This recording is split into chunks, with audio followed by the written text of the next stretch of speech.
Thank you for all coming tonight on a Friday night out to the Library of Topanga. In addition to being an educator or someone who loves to work with young people and having been in education professionally as a teacher and administrator for 20 years, I'm also a musician. That's another area where I've put a lot of energy and commitment and time in my life into. And I had a lot of interest in understanding jazz intellectually because I was intrigued with time as a concept in the music. And I hadn't had a lot of opportunities to talk to somebody who was into time like I was. I was trying to understand some of the phenomena of how it feels like improvised lines. What created the groove was this slightly, what they call out of syncness. So it was when the bass player is playing ba-doom, doom, doom, doom, and the drummer's going ba-doom, ba-doom, ba-doom. So it was creating this tension where one beat is here and the other beat's here and they're moving against each other. And that the music that was considered really groove-oriented had a real strong locked-in groove, which incidentally comes from the old phonograph record, that those had this phenomenon of out-of-syncness. And these are guys who are high-level players. They're not out of sync because it's accidental. They're out of sync because that's how they're creating, however unconsciously or consciously, they're creating a sense of tension that we feel it in our bones and it makes us kind of want to tap our foot in. The reason I share that is that I think a lot about, in creativity and in science and in history and in evolution and in many areas, I think about this idea of tension and how things change over time and how tension is really critical to that change. So I was thinking about biology and evolution, two things that are related and also separate in a way. It connects also to the music I was talking about, because if jazz is not a tension, if it's I'm just going too fast, it doesn't have a groove. If I'm going too slow, it doesn't have a groove. But if I'm in tension with time, it has a groove. And this is true with biology too. If an organism changing over time is in a dynamic of tension with the environment, it's an adaptive thing that compels this tremendous phenomenon that we all are. So then I wanted to talk about culture. Now I'm going to take a leap to something completely different, which is the shared values and beliefs that we all have. And in a way, if you take a snapshot of all the ideas, values, and beliefs that are in the room right now, and you compare them to yesterday or tomorrow, they're going to feel pretty static. Like, we kind of have our values and beliefs, and we sort of live with those for many years. But if you look at culture over time, throughout history, ideas and values and beliefs are changing over time. And if we just go back 150 years, the ideas that were held by people living in North America are very different than the ideas now, but they wouldn't know that at the time. They would feel like their ideas had always been held and their values were always present. So I want to connect this to some of the questions that we're facing today in education and with youth and with schooling. We're at a really remarkable moment in human development. There's a collection of knowledge, a base of learning and understanding that has really come to human beings in the last century. And accelerating up to the present moment where we have a tremendous knowledge of our past, both historically, biologically, evolutionarily, culturally. And we're also at a very profound moment in time, in my opinion. We're at a transitional moment where some things are happening that have never happened before. One of them is that one living organism on this planet has control over the biosphere. That's never been the case on this planet ever. The planet has always managed the organisms, and some come and some go over time. But in a strange twist in the fate of this planet, essentially the planet has bequeathed to Homo sapiens some control over the future of the planet. So we're at this interesting place where we have to act in new and unique ways in order to take care of ourselves and our planet. And I'm obviously alluding to issues of the environment and climate change, where we're really in an interesting race towards greater understanding and changes in behavior to compensate for dramatic changes in the environment that we've created largely through industrialization and the use of fossil fuels and what chemically is happening to the planet. So it's a really remarkable, pressing moment. And I'm going to suggest that there's a few things going on that we can kind of latch onto and begin to reflect on in order to do something meaningful at this present moment. One of the things that I want to talk about is our story, and that was the title of the talk. It was a new story. And I made a comment about culture a few moments ago, and I said it was this shared collection of beliefs and values and ideas that we all have. It's actually a story that we all are telling ourselves. This is my idea about how to describe it, but it's a story of origins. It's the story of where we've all come from and who are we. And it's a cultural story, and it's not necessarily going to be uniform in this room, but many of us are going to have elements of this story that are similar about kind of where human beings have come from, or where we've come from as a country in North America, where we've come from in the Western world, and who we are. But it's a really critical piece of human development to have some tangible, coherent story about who we are and where we've come from. And cultures gravitate towards some collective set of beliefs around these questions, and then they live with them. And what happens over time, periodically, is that the story that you have for who you are and where you're going and where you've come from, that it becomes inadequate. It no longer serves you. And we're at that moment, I believe, in our culture where our story is no longer serving us. And I think the story is one that started with Francis Bacon in the 1600s around science, that science, advancements in science and technology would essentially solve most of the problems in the world. And we lived with that, and the Industrial Revolution really kicked it into full gear, where we could just create enough knowledge and machines that everything would take care of itself. And there was that belief that we're progressing, progress, we're moving. That's kind of was the big word, capital P. And something happened in the last couple decades where that just didn't work anymore. We kind of got it that industrial progress and scientific development and even medical advancement, that this stuff isn't going to work. It's not enough. In fact, it's probably part of the reason that we're having climate issues. It's not probably, it is. I mean, we are getting that message really strong that we don't have a real adequate storyline that's going to carry us much more. So I'm going to suggest that one of the pressing challenges for all of us is to try to build a story. And I think the challenge is particular with people who work with young folks, adolescents, particularly adolescents.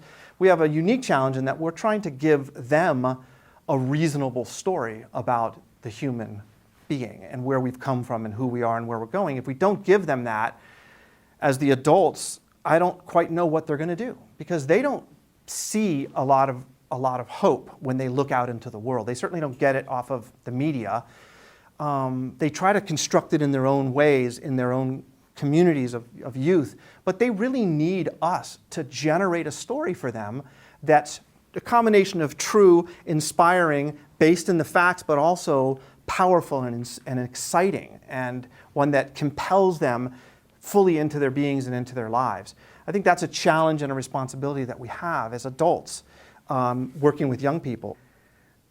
I recognize that we have a tremendous amount of information, and as a school leader, the question is, how do you communicate it clearly to young people in a way that actually creates a storyline of who we are and where we've come from? I want to suggest that the story that is going to really inspire kids is a really beautiful, profound story about what human beings are, what they're capable of, what they represent. And I think it's very much in alignment with science. It's in alignment with culture studies. It's in alignment with human creativity. And I think it's the story that they need to hear from us. The three central questions that I think are imperative that a young person be able to answer when they're in their adolescence, to begin to formulate these well, are questions about where I've come from, who am I, and where I'm going. Those are central questions. And those questions can be answered in a lot of different ways. You can ask somebody, where have you come from? And they could say, I come from Topanga, or my mom's Dutch. To actually answer it from a human evolutionary perspective, it's a pretty fascinating answer to that question of where we've come from. And it's very relevant to look at it over a long stretch of time, because our storyline is one really of deep connection to community and to the earth. That's the storyline if you were to take it back historically to ancestors that are not very far away. If we go back just 10,000 years, 12,000 years, human beings lived in small nomadic groups connected to the earth. And it may seem like a really long time ago, 12,000 years ago, but that was the beginning of agriculture. But Before that, backwards millions of years, humans lived in deep connection to the earth. So one of the challenges is that human beings have a hard time with big numbers. So if you tell kids, this geologic formation is 3 million years old, Topanga Canyon is 3 million years old, most of us can't grok numbers that big. We're not actually predisposed to do that. And some traditional peoples, indigenous peoples, don't count much past 3 or 4. They don't need to. So humans can manipulate large numbers, but we don't really do well conceptualizing into the millions.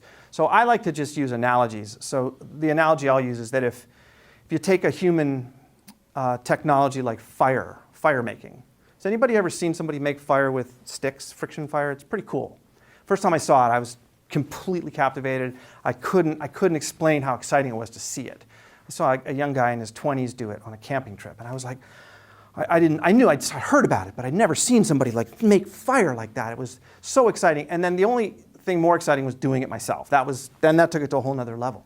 But when you watch somebody make fire, there's a memory that gets kicked. It's a trigger. I like to think of it as a DNA trigger. Something in me is going, oh yeah, I get that. I know that. I remember that. The reason is that's been around a really, really long time. That's been around 970,000 years, making fire. I said, so that's a big number, and a lot of people say 970,000, they can't even picture it. I said that we started farming 12,000 years ago, and that everything before that was living in tribes, connected to the earth, wild nature, small nomadic groups. But if you want to grok that, if you want to really grasp that timeline, you have to somehow make it visual or make it kinesthetic. It's just not possible to do it otherwise. So you can compress it.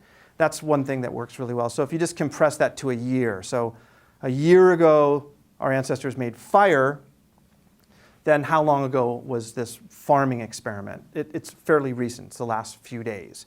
So that analogically, or as an analog, helps to get a sense of our real intense need to be reconnecting to the earth. We have disconnected, and we've created fascinating products of human ingenuity and creativity, and yet we're also struggling right now to fathom and understand who we are fundamentally. So I'm really making the case that a really significant move for us is to begin to reconnect to the earth fundamentally, and there's lots of mechanisms to do that. But one of the stories that I wanted to say was that if we really understand our history, we understand ourselves so much more profoundly. If we get that we've spent this 99% of our human history as a family, as a species, in relationship to the earth, and in a very symbiotic relationship, a very kind of almost blessed, connected relationship, that when we understand that, we begin to recognize that human culture and human innovation and human history is not this little window that goes back to the Egyptian pyramids. That's not a fair assessment of our human story. It's an inadequate representation of the story. It's very minimal and limited, and yet it's the one that we're fed in piles and in heaps and in pages and in textbooks throughout our history studies as a student in public schools and often most independent schools. We learn details and facts, and we cover a huge amount of information about written history, humans' written history, and we don't really understand the whole story. And that story is really powerful. And one element of it that is very intriguing that I want to put out, because it's not even talked about, is that the beginning of humans enslaving and warring really was about 5,000 years ago. That the evidence of human civilization engaging in warfare and building fortifications, that really is more recent than agriculture. So there's this 5,000-year window of slavery and monumental architecture and inequality and a lot of warfare and domination. And then you go back about 5,000 or 6,000 years, and there's a lot of evidence that human beings were in large towns and settlements, and there wasn't a lot of that going on. And those are pieces of a story that aren't discussed, they're not engaged, they're not described. People don't hear that. And when you look at those early Neolithic towns, that's fascinating what you see. You see, like I said, lack of fortification, but evidence of a lot of trade going on. So you know they're communicating with each other, and they're very large towns, and they're also no evidence of weaponry other than used for hunting. There's no glorification of warfare in any of the iconography or artwork. The burial sites appear to be very egalitarian, so there's not wealthy and poor people. And there's huge, grave sites that have been used for thousands of years in these towns, and yet there's no evidence that there was rich people and poor people. So this is a period right after we left wild nature, 12,000 years ago, up until, I think, Mesopotamia and Egypt were the beginning of more monumental civilization. So that's a whole area of study that a handful of scholars are very intrigued with. They're intrigued with it for a lot of reasons, not just that there wasn't apparently warfare, but there also appears to be a lot of reverence for feminine divine principles. So some of these early towns were revering a feminine goddess, so they're like an earth goddess versus a sky god, which was much more common in the later monotheistic religions. This is really important information about who we are. So what I grew up knowing was that there were nuclear weapons all over the place. That was a pretty scary story that I grew up with, that the Russians had them and we had them and we were in this standoff all the time, and that human beings are just like this. This is human nature. That's why there's homeless people. I had an image of humanity as kind of this is just kind of human nature. This is who we are. I don't really think that's a fair assessment of human nature. I think we are in a very brief detour into a very, less mature way of engaging each other. I really think the last 4,000 to 5,000 years has been an experiment in perhaps monotheistic religions, patriarchal social structures. I don't know exactly what to call it, but I don't think it represents the full range of what human beings are capable of or what they're inclined to do. And so I get really intrigued with looking at traditional cultures, like indigenous peoples, nature-based peoples, native peoples, tribal peoples, however you want to call them. There's a few people on the planet that still live like that, maybe 3% of the planet. Interestingly, though, they're very small groups representing that 3%, so there's a diversity of languages. Like 60% of all the languages on the planet are spoken by that 3% of people. And those languages are a storehouse of human history and human knowledge. But in looking at those peoples, I'm always intrigued to look and study traditional peoples to understand how those 99% of my ancestors were living. And it's some interesting things that you see, some universal patterns that you see. You see things like an adolescent rite of passage. Everywhere you look, you see that. You see a transition from child to adult, clean. There's no middle ground. You're a child up until this moment when the universal pattern is pretty much appears across the board, that an adolescent by 12 or 13, boy or girl, usually it coincides with menses for the girls. With the boys, it's kind of arbitrary. It's between 12 and 13, 11 to 14 maybe, where they just get snatched out of their hut in the middle of the night by a bunch of men, same gender, but not usually the father, and they get taken away. And they come back and they're men, and that's it. It's end of story. There's no middle ground. They're not changed physically very much, except they might have some scars or tattoos, and they might have a new set of clothes and a little stick or something different to mark them as adults. But they come back and act like adults. That's a really interesting phenomenon. That happens all over the world in traditional cultures. And yet, we got this whole thing going on with adolescents. We don't know what's going on with them. In fact, when you look at the research on adolescents, it's like there's not a whole lot of it. There wasn't until the last 15 years. So the woman in the 70s wrote a book saying, what's going on here? We've got so much psychological and sociological literature on young kids. We've got a ton of stuff on like high school age kids. And there's almost nothing going on around adolescence, but no one's looking at it. And she sort of said she thought it was people were traumatized by their own adolescence and they didn't want to look at it.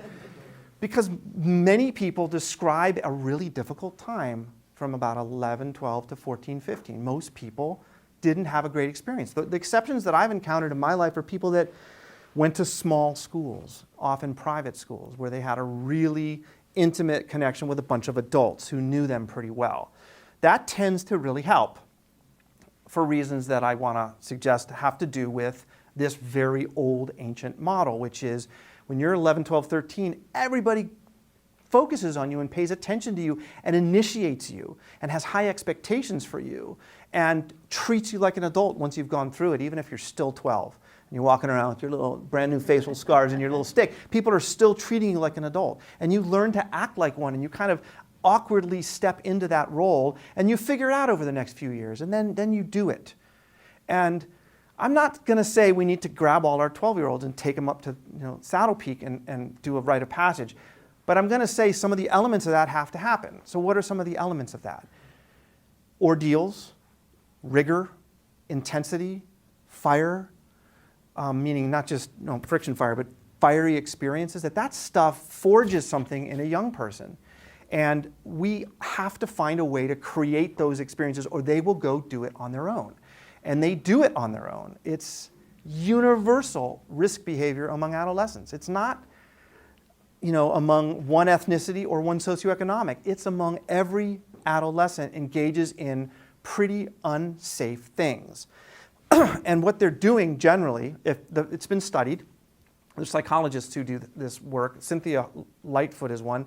She studied adolescents in a middle-class community in South Carolina, so mostly Caucasian kids, and she spent 6 weeks with this group of 3 periods of 6 weeks over a year and a half, and she wanted to see what they were up to.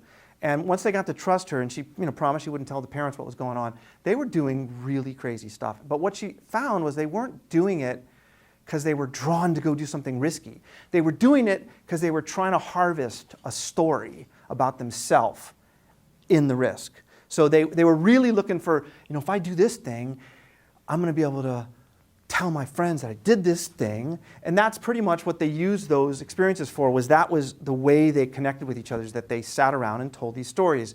And girls did it a little differently. Their engagement, they did risk behaviors as well, but they were more interested in how other people were interpreting the risk behavior. They were doing a lot of analysis of how people's experiences were relationally with each other around it. But it was still a conversation that gave identity to each of those people. And the identity is, I'm not afraid to go do something like that. I'm heroic. I can spray paint a building.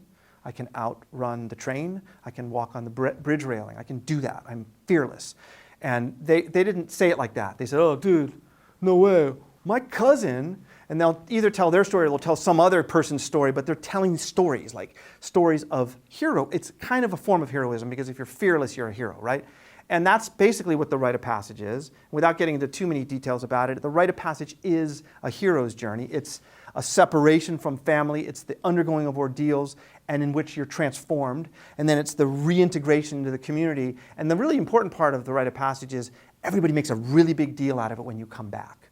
It's like the entire village is like, they celebrate you and they welcome you back, and they make a huge deal out of the fact that you are no longer a child, that you are an adult. And it's big, and the youth feel it in a really, really big way.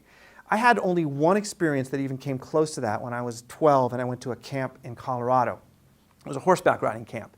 And one night, we all knew it was coming, they would line everybody up on this dirt road in the dark, and we would all stand there, and these guys would ride back and forth, the counselors on these horses, and they would pick 5 boys. I don't know where they came up with this. There's like 50 of us at the camp. But we knew they would pick 5 boys. We didn't know if it was whoever stood the straightest. And they would scoop them up, literally, while they're riding by. They would grab the kid and pull him up on the horse, and they would disappear, and nobody knew what happened to him.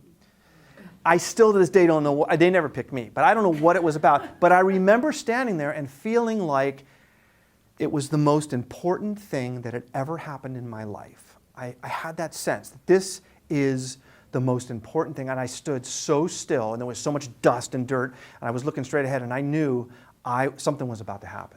I think that example is happening all the time in adolescents. They're sitting around saying something significant is supposed to happen, and they're waiting for it. And so one of the things that we now know is that when they feel connected to adults, they don't do the risk behavior as much. It's protective, they call it. It's protective against risk behavior. Reporting that you feel connected to adults is inversely correlated with risk behavior.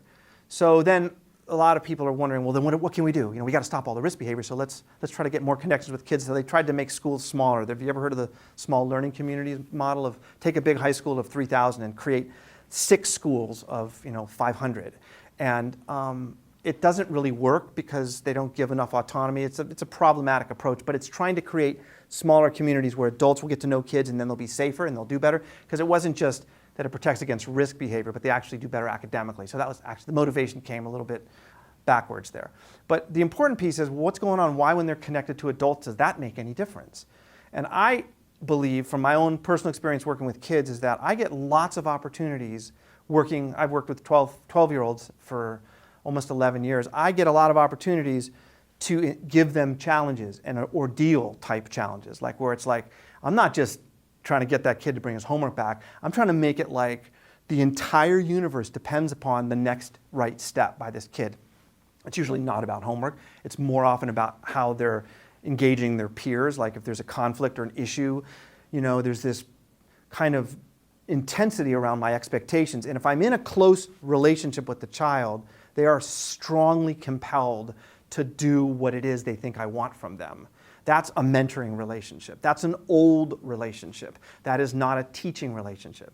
Mentoring has always been the model of how adults, and I say always, and I'm going back to that 99% of our human history, we lived in wild nature in small tribal groups. That's how young people grew into olders and elders, is they had mentors, people who took them seriously, paid attention to them, asked them really difficult questions, and pushed them gently to their edge as often as possible. And it really becomes important when you're about 11, 12, 13, because you're trying to get an identity.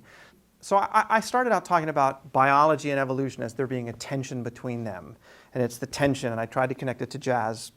And then I said the same thing's true about culture, that culture is sort of almost a static set of values, but that over time there's a tension that evolves culture. So it actually continually tries to transcend its previous version. Sometimes it fails miserably. Rome, others, sometimes when the values just don't work, they collapse on themselves. But there's another piece there that I want to talk about, which is the human creative, human aesthetic, and the numinous, which is this kind of mysterious piece. I subscribe to this idea that Thomas Berry put out, which is this. He says that creativity is a tension between form, which is immobile and immovable, and chaos, which is completely random, and that those two things, when there's a symbiotic connection between form and chaos, you have creativity. And then he goes on. He goes, and for example, Mars is a rock. It's a form. It's static, and there's no life. Jupiter is a gaseous mass of chaotic movement of particles, and there's no life. And Earth, between them, is the fusion of form, matter, and gas and chaos. It's the static and the chaotic together which produces life. And I thought, well, that's pretty cool. Yeah, here we are, life. And we are a pretty remarkable organism. I mean, I think I find that pretty mysterious. I don't try to figure out why I'm a living organism, but I'm very intrigued with the fact that this is happening. I am, and I don't necessarily have to go around saying that, but I do think I need to embody it if I'm going to be a good guide to young people, because they encounter powerful experiences and mysterious conundrums that they can't quite fathom. What I really think fundamentally we have to try to do, what our commitment and responsibility has to be when we create systems of learning for young people, is we have to be willing to engage as mentors. We have to look at old models that awaken memory in our bodies, and nature connection practices are really powerful. They awaken a sense of, even just fire making is just a simple one, but most of you have an experience of sitting around a fire. You get that power of that old thing. Sound of running water is another real powerful memory for most of us. Vistas are another one. We have these quieting, centering experiences that are nature-based and that are old, and there's a reason why they are. We always built our villages near water when we could. We've had fire for 1,000,000 years. Vistas were always better places to live because you could see what was going on. Canyons are not very inviting places to put your home. So we have these connections, and very strategic, specific things can awaken that and build those competencies in young people, that sense of connection to earth, self, other, grow that stewardship in them. I came at this talk tonight from a different angle. I had a conversation this morning with Jenny, our arts director, also my wife, and I was talking about the 3 learning domains at Manzanita School.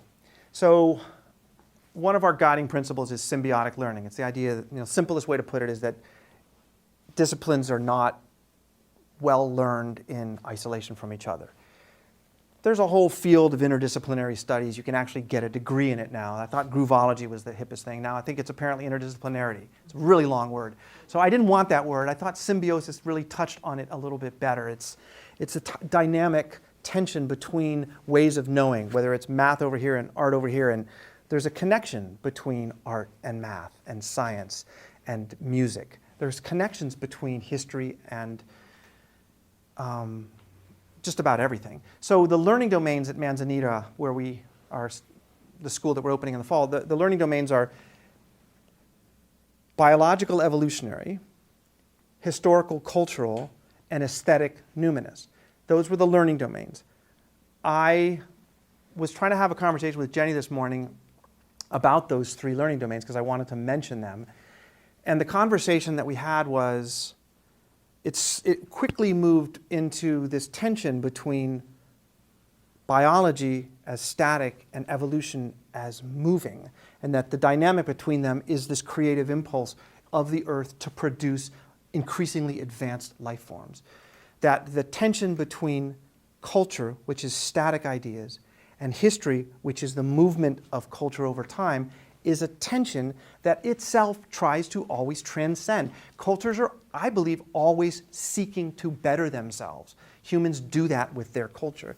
And then I was trying to work out the one with aesthetic and numinous, like fundamentally when we get deeply into art, the art of living, the art of mentoring, the art of being, the art of teaching, that there's a mystery in that. That's just, and then when we get close to the mystery, there's a tension that has power.